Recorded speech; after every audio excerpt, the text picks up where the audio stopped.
अस्सलाम वालेकुम नाजरीन, पाल न्यूज़ पर एक नई वीडियो के साथ मैं सईद मुगल आपकी खिदमत में हाजिर हूँ। आज मेरे साथ मौजूद हैं इश्तियाक पाल साहब।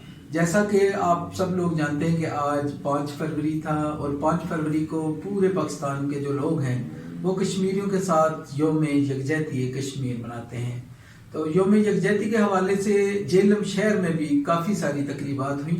इस हवाले से हम पूछेंगे जनाब इश्तियाक पाल साहब से, क्योंकि वो फील्ड में थे और उन्होंने मुख्तलिफ जो फंक्शन तकरीबात हुई हैं उनमें हिस्सा लिया।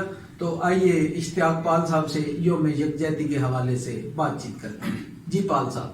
जी, आज 5 फरवरी यौम यकजहती के तौर पे पूरी दुनिया में मनाया जाता है।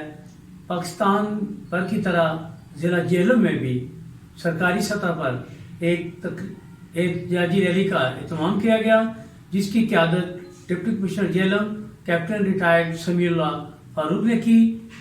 एक all Jammu Kashmir Muslim conference के सदर सैयद खलील हुसैन काज़मी की ज़ेर क़यादत एक रैली शुमाली वाला से शुरू होकर शानदार चौक पर पहुंची, जहां पर मुकर्रीन ने अपने जज्बात का इज़हार किया कि इंडिया की बर्बादी तक जंग रहेगी।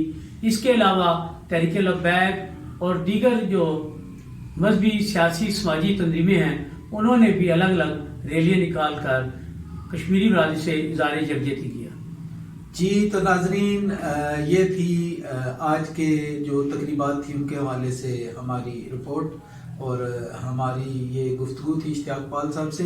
अब इजाज़त दीजिए, अल्लाह हाफिज़।